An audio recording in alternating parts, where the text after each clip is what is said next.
అందుకనే అధ్యాపకుడు వేరు, గురువు వేరు. మన దరిద్రం ఏమిటంటే గురు పూజ రోజు అధ్యాపక దినోత్సవం చేసేస్తూ ఉంటాం. పదార్థ విజ్ఞానం బోధించేవాడు మాత్రమే అధ్యాపకుడు, పరమార్థ జ్ఞానం చెప్పేవాడే గురువు. ఆ రెండిటికి చాలా తేడా ఉంది. పరమార్థ జ్ఞానం చెప్పాలి గురువు. నువ్వు పని చేసి మర్చిపోయినావు, నేను గుర్తుపెట్టుకున్నా. కర్మ ఎవరిని విడిచిపెట్టదండోయ్. ఒకవేళ భగవంతుడైనా కాస్త ఎక్స్క్యూజ్ చేస్తాడు, కొంచెం కన్సెషన్ ఇస్తాడు, కొంచెం ఎగ్జంప్షన్ ఇస్తాడు. కర్మ చస్తే ఇవ్వదు. 1000 ఆవులు 1000 దూడలు ఉన్నాయి. దూడల కట్లు విప్పాం. ఏ దూడ దాని దగ్గరికి వెళ్ళి, దాని తల్లి దగ్గరికి వెళ్ళి సరిగ్గా ఆగుతుంది. కర్మ కూడా అంతే.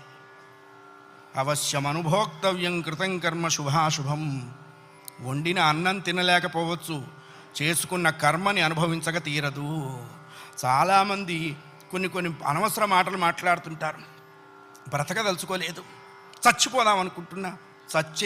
చావునేటువంటిది ఏదో ఏటీఎం కార్డు పెట్టంగానే డబ్బులు వచ్చినంత ఈజీ అనుకుంటాడు.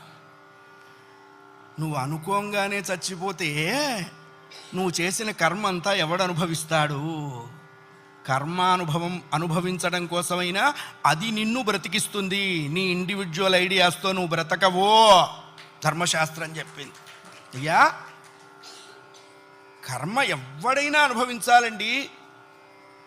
నువ్వు మర్చిపోయినావు, నేను గుర్తు చేస్తానన్నాడు. ఏమిటండి మర్చిపోయింది? దశరథుడొకనాడు, అయ్యా